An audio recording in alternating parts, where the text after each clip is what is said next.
ॐ अज्ञानतिमिरान्धस्य ज्ञानञ्जनशलाकया चक्षुरुन्मिलितं येन तस्मै श्रीगुरुवे नमः। ॐ नमो भगवते वासुदेवाय। ॐ नमो भगवते वासुदेवाय। ॐ नमो भगवते वासुदेवाय। श्रीमद् भागवतम। तो हमने सुना कि किस प्रकार से अर्जुन और अश्वत्थामा का युद्ध हुआ, काइंड ऑफ। दोनों ने अपने अस्त्र शस्त्र छोड़े और बहुत भयंकर ऊर्जा पैदा हुई और थोड़ी देर में अर्जुन ने अश्वत्थामा के ब्रह्मास्त्र को शांत कर दिया।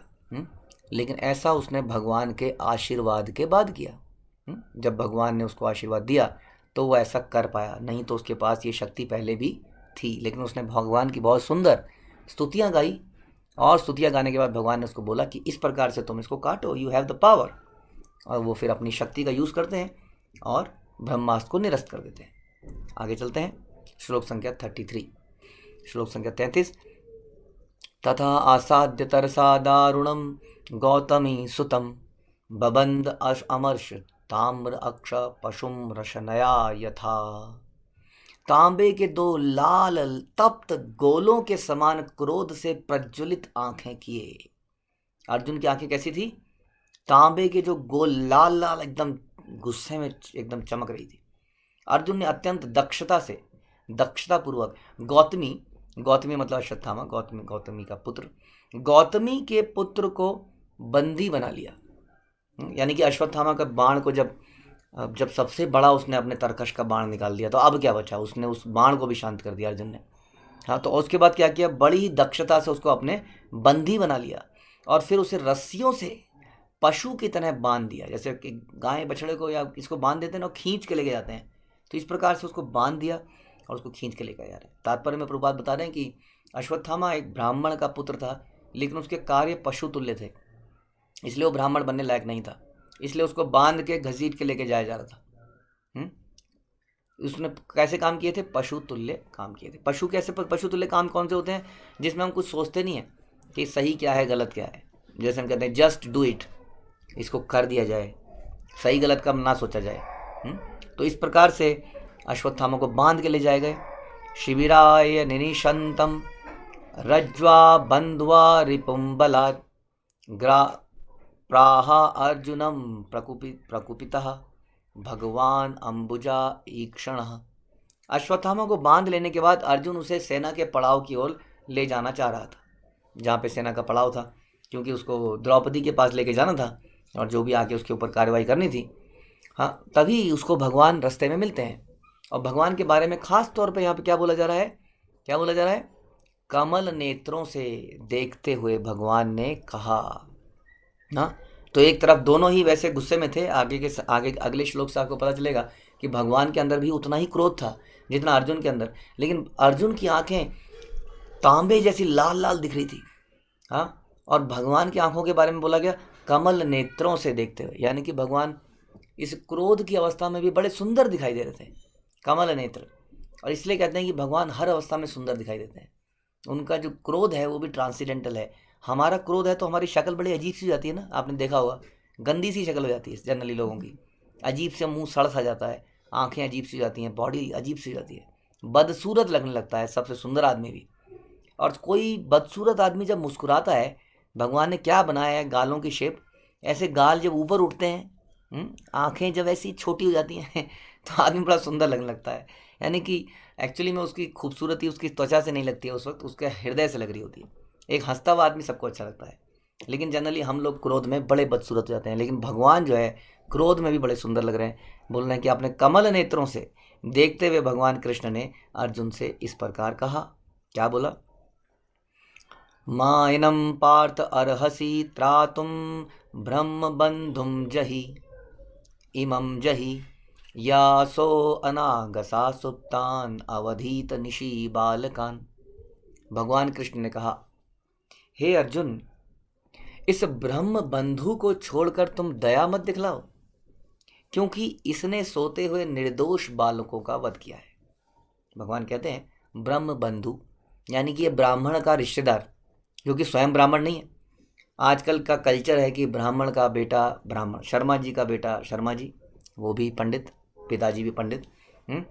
क्या कभी आपने ऐसा देखा है कि आपके घर में एक मजिस्ट्रेट हैं और मजिस्ट्रेट का बेटा पैदा हो और वो बोलने लगे अपने आप को थोड़े दिनों में, मैं भी मजिस्ट्रेट, क्योंकि मजिस्ट्रेट मेरे पिताजी तो मैं भी मजिस्ट्रेट, मेरे पिताजी डॉक्टर तो मैं भी डॉक्टर, मेरे पिताजी इंजीनियर तो मैं भी इंजीनियर। हम तो कभी ऐसा नहीं देखते होते हुए।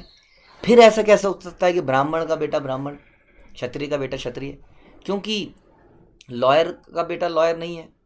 लॉयर बनना एक काम है ना? वैसे ही क्षत्रिय बनना एक काम है कि नहीं?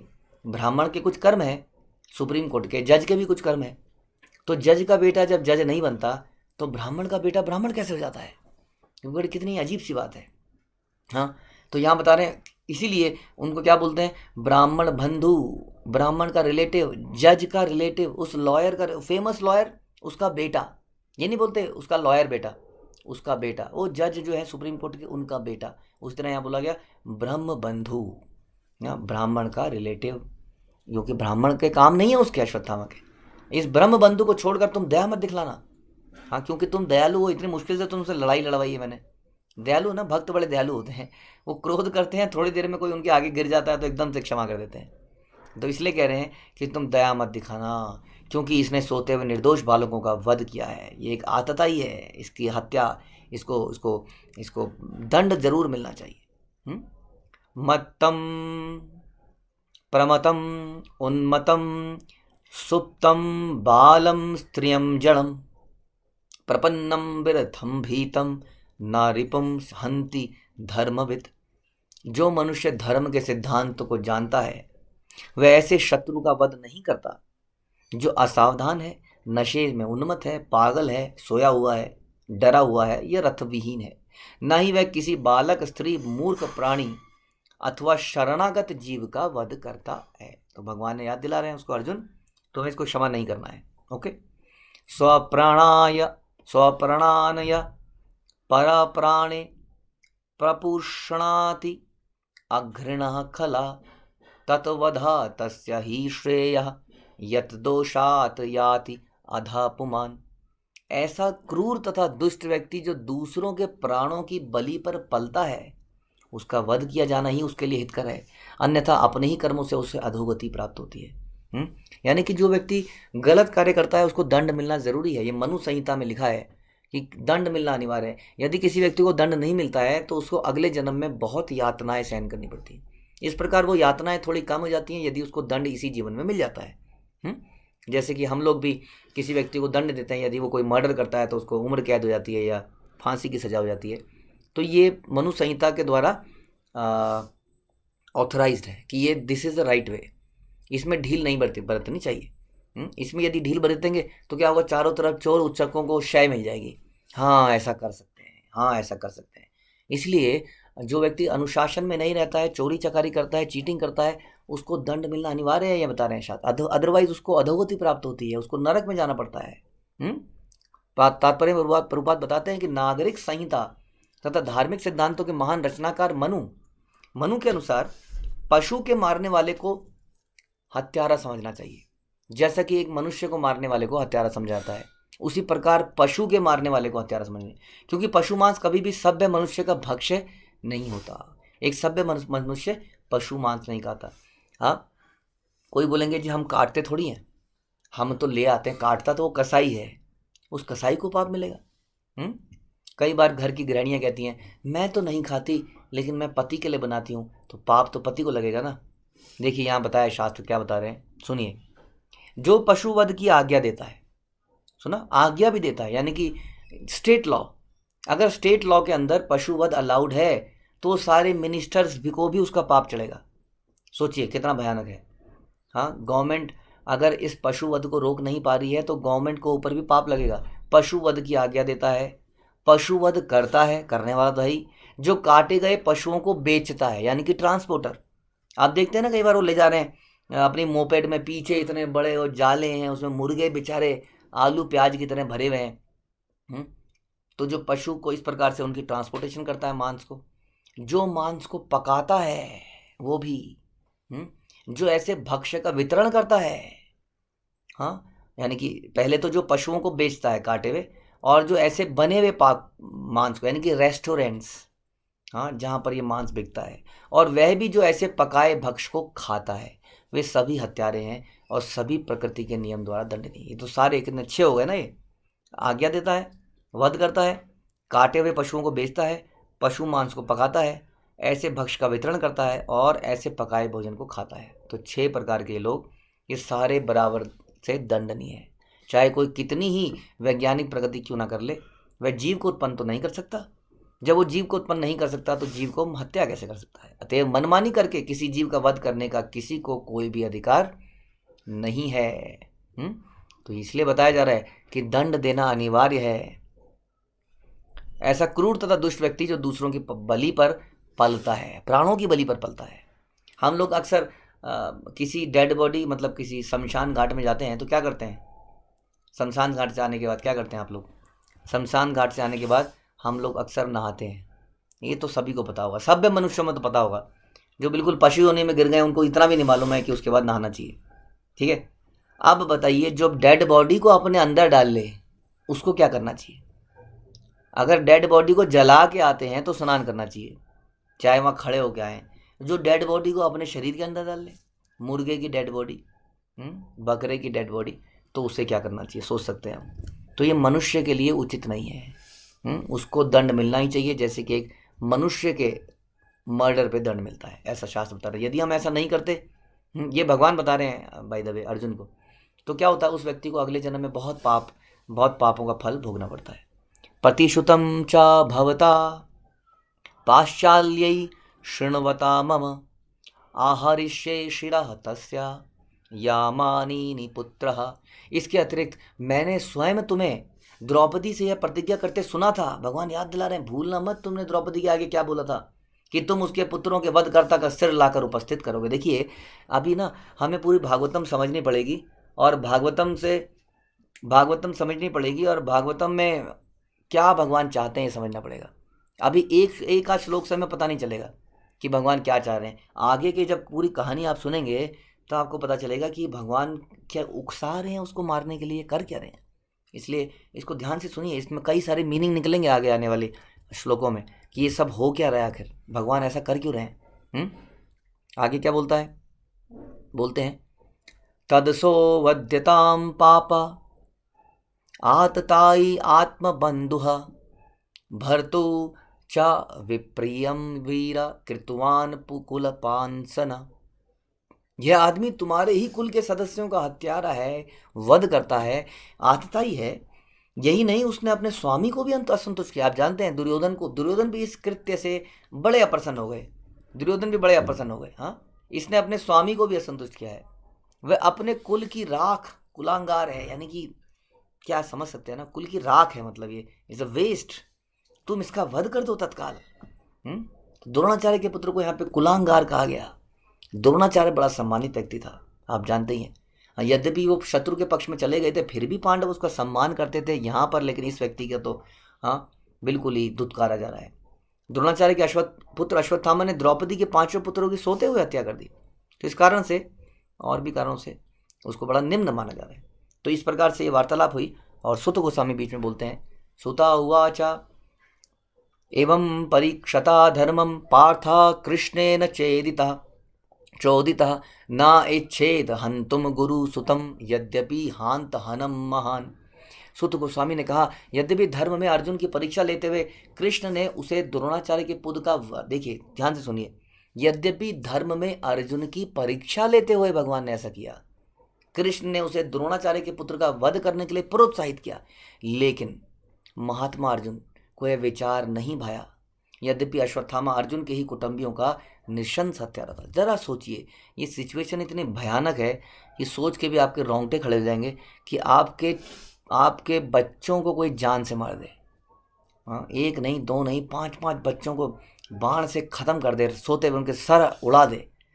सोचिए उस व्यक्ति के बारे में हमारी कैसी चेतना होगी। और भगवान कह रहे हैं मार दे इसको, जस्ट टू ग्लोरीफाई अर्जुन, कि अर्जुन कोई साधारण व्यक्ति नहीं था। अर्जुन की सहनशीलता, उसकी फॉरगिवनेस उसको महानतम भक्त बनाने के लिए साबित करती है कि वो एक महानतम भक्त था। एक भक्त के अंदर अनलिमिटेड फॉरगिवनेस होनी चाहिए, जैसा हम देखते हैं जीसस क्राइस्ट में, जैसा हम देखते हैं हरिदास ठाकुर में। जो अपने को मारने वालों को भी क्षमा करते हैं। हमने देखा प्रहलाद महाराज अपने पिता के लिए भगवान से प्रार्थना करते हैं कि भगवान आपने उनको मार दिया, कोई बात नहीं, उन्होंने ऐसे काम किए थे, बट उनको क्षमा करिए, उनको गति प्रदान कीजिए। हाँ, प्रहलाद महाराज अपने पिता के लिए, हत्यारे के लिए, हरिदास ठाकुर अपने हत्यारों के लिए, जीसस क्राइस्ट अपने हत्यारों के लिए, सभी लोग अपने हत्यारों के लिए प्रेयर कर रहे हैं। लेकिन हम अपनी दिनचर्या में रोज किसी ना किसी की बुराई कर रहे हैं, अपने दुश्मनों की, जिनको हम दुश्मन मानते हैं। क्यों मानते हैं? क्योंकि वो मेरी बड़ाई नहीं करता, उसने मेरे अंदर कुछ गलती निकाली, मेरी शिकायत कर दी, सीनियर लोगों के साथ में जाके मेरे बारे में कुछ बोल दिया, हमारा शत्रु बन गया। और यहाँ देखते हैं मारने वाले को, काटने वाले को भी क्षमा किया जा रहा है। सोचिए हमें कितना लंबा सफ़र तय करना है, हमारी असली स्थिति आज की डेट में क्या है, फिर भी हमें अपने आप पर गुमान जाता है। यहाँ पर अर्जुन को देखिए, जिसके अपने ही बच्चे मारे गए हैं, फिर भी वो भगवान के उकसाए पे आ नहीं रहा है, और हम किसी के उकसाए पे आ जाते हैं। हम किसी के पास जाते हैं, उसने ऐसा कर दिया मेरे साथ, वो दूसरा व्यक्ति भी इतना महानतम होता है, हाँ वो तो है ही ऐसी, फिर पहली और करती है, फिर दूसरी और बोलती है। कई बार ये नफरत इतनी बढ़ जाती है, हम देखते हैं लोग अपनी बहू के ऊपर कई बार मिट्टी का तेल डाल के उसको जला देते हैं, कई बार धक्का मार के फेंक देते हैं, दहेज के चक्कर में, किसी आपसी मतभेद के चक्कर में। हाँ, बड़ा दुख की बात है कि कभी सास बहू में बन ही नहीं पाती है। कितने दुख की बात है। पता नहीं कौन सा खींचा तान वो अपने बेटे को खींच रही है, वो अपने पति को खींच रही है।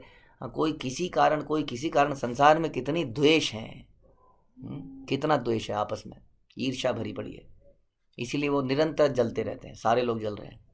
और यहाँ पर उदाहरण आ रहे हैं अर्जुन के, जिनके बेटे की हत्या कर दी है, और भगवान बोल रहे हैं मार दे इसको, छोड़ मत इसको।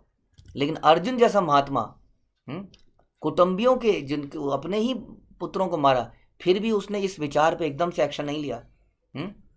उसने इस पे सोचा। अभी ये सोचने की जरूरत नहीं है कि भगवान ही तो बोल रहे हैं, तो भगवान जो बोले कर देने चाहिए। कई व्यक्ति कुछ भी करने से पहले शास्त्रों को भी देखता है, हालांकि शास्त्र वही है जो गुरु बताता है, फिर भी वो क्लैरिफाई जरूर करता है। ऐसा नहीं है कि, है ना, कई बार वो क्लैरिफाई करता है, मेरे मन में ये डाउट आ रहा है, और कई बार उसका टेस्टिंग भी करी जाती है। गुरु जानबूझ के टेस्ट करते हैं कई बार, क्योंकि गुरु जानते नहीं है ना कि तुम्हारा मन है कि नहीं है। कई बार वो तुम्हारे मन की बात करने के लिए अकॉर्डिंगली बोल देते हैं। ऐसे में कई लोग ट्रैप्ड हो जाते हैं, फंस जाते हैं। इसमें दोष उन्हीं का है, क्योंकि ऐसी उनकी इच्छाएं हैं। इसलिए बड़ा सावधान रहना चाहिए। जो हमने सुना है गुरु से, शास्त्रों से, हमें तो यही तो सुना है कि हमें क्षमा करनी चाहिए, हमें फॉरगिवनेस, टॉलरेंस करना चाहिए। इसलिए कभी कभी अगर अचानक से गुरु ये भी बोलते हैं कि इसको मारो, तो ज़रा सोचना पड़ेगा कि वास्तव में वो ये चाह रहे हैं, क्या चाह रहे हैं। हाँ, तो क्योंकि हमारा सिद्धांत यही है, जीवे रे दया। लेकिन दया कैसी दिखाई जाए? वास्तव में कई बार दया दंड के रूप में दिखाई जाती है, इसमें कोई डाउट नहीं है। यदि ये कन्फर्म किया जाता है, हाँ उसे दंडित करना अनिवार्य है, जैसे अर्जुन को भगवान ने बोला तुम्हें युद्ध करना अनिवार्य है, बोला ना, तो वहाँ पर बिल्कुल सोच समझ के बोला भगवान ने। यहाँ पर थोड़ा सा उसको उकसाया जा रहा है, जिसको अर्जुन समझ गया है। तो वो एक महात्मा था, ऐसा यहाँ पे बताया जा रहा है। भगवान उसकी कर्तव्य परायणता की परीक्षा लेने चाह रहे थे। ऐसा नहीं था कि अर्जुन ने अपने कर्तव्य को पूरा बोध नहीं था, ना ही भगवान कृष्ण अर्जुन के कर्तव्य बोध से अनजान थे। लेकिन कृष्ण ने अपने अनेक शुद्ध भक्तों की परीक्षा उनके कर्तव्य बोध को विवर्धित करने के लिए ली। गोपियों की भी ऐसी परीक्षा भगवान ने ली। जब गोपियां रात को भगवान से मिलने आती हैं, तो भगवान एक बार बोलते हैं क्यों आई हो, गो बैक, जाइए। हाँ, वो कहती क्या मतलब गो बैक, रात को आई हैं, ऑलरेडी इतनी बदनामी लेके आ गई हैं, अब तो हम कहीं की नहीं रही, वहाँ पे वो नहीं अपनाएंगे, यहाँ तुम नहीं अपना रहे हो।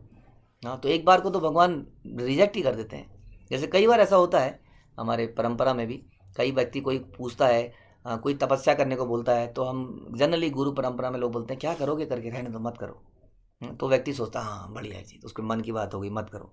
लेकिन उसको बड़ा डीपली सोचना पड़ेगा इन सब बातों पे। तो अर्जुन बड़ा ही डीप डिवोटी था, वो जानता था, पहचान गया था कि मुझे प्रोवोक किया जा रहा है। और the greatness of a person is known by his ability to tolerate provoking situation.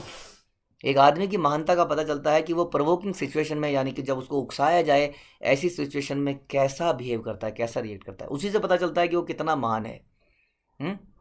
एक कंपनी का हेड बनने से, करोड़ों कमा लेने से कोई महान नहीं बनेगा, करोड़ों युद्ध जीतने से, करोड़ों फॉलोअर बनाने से महान नहीं बनेगा। महानता का पता चलेगा कि जब उसको प्रोवोक किया जाता है तो कितना धैर्यता से काम लेता है, जो कि अर्जुन ने यहाँ पर करके दिखाया। आगे क्या होता है अश्वत्थामा के साथ, ये जानने के लिए बने रहिए इसी चैनल पर। कुछ समय के बाद हम आपसे मिलेंगे और आगे की कहानी सुनाएंगे।